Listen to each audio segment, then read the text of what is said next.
Derive the formula of natural frequency in a closed pipe if it. बच्चों, हमें natural frequency F का formula चाहिए। अब कह रहा है कि फ्रीक्वेंसी डिपेंड्स ऑन लेंथ, तो L to the power A, density of air rho to the power B, pressure of air P to the power C. कोई दिक्कत नहीं। अब आइए, फ्रीक्वेंसी क्या होता है? 1 टाइम पीरियड। तो फ्रीक्वेंसी का 1 टाइम पीरियड होता है इज डायरेक्टली। अब 1 यहीं से बच्चों सेकेंड स्टेप में ही कर देते हैं। 1 टाइम पीरियड का डायमेंशन t-1 कर दो, क्या कर दिया डायरेक्टली। लेंथ का dimension a, rho is density, density is mass upon volume, तो m/l³ क्या ml-3 कर दूँ पावर b। फिर p इज प्रेशर, प्रेशर होता है फोर्स अपॉन एरिया, फोर्स होता है mass into acceleration upon area, क्या होता है l²। एक l ने एक l को कैंसिल आउट कर दिया।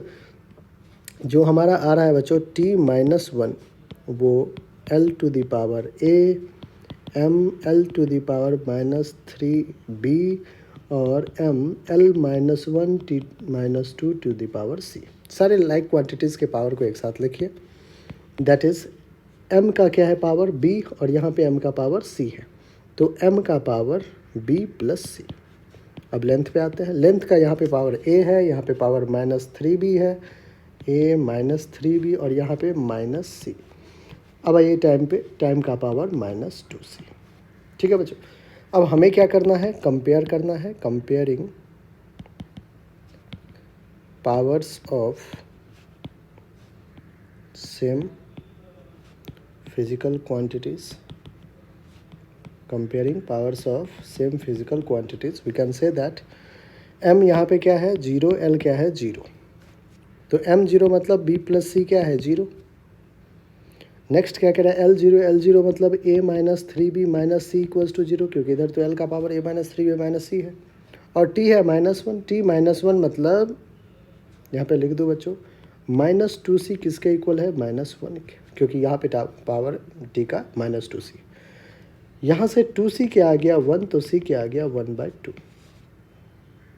ठीक है, c क्या आ गया 1/2।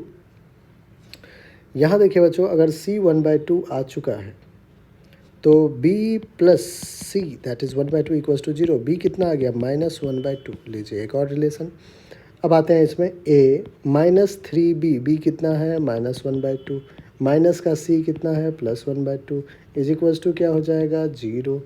a minus plus 3/2 -1/2 equals to 0। अब देखिए a 3 - 1 2/2 1 हो जाएगा, a प्लस 1 इक्वल्स टू क्या होगा 0, तो a क्या हो गया -1। ठीक है बच्चों, ए बी सी आ गया। अब आइए अपन लिख देते हैं। Frequency is directly proportional to L है ना पहला, हाँ L to the power A कितना है -1।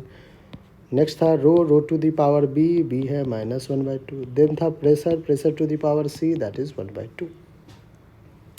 तो आप बच्चों यहाँ से हमने देखा कि फ्रीक्वेंसी डायरेक्टली प्रोपोर्शनल है L to the power -1, rho to the power -1/2 and p to the power 1/2। इसको आप ऐसे लिख सकते हैं कि frequency is directly proportional to l to the power -1 को 1/l लिख देता हूँ। यहाँ पे p पे 1/2 है, तो p पे 1/2 और रो पे -1/2, तो रो को नीचे लिख लीजिए।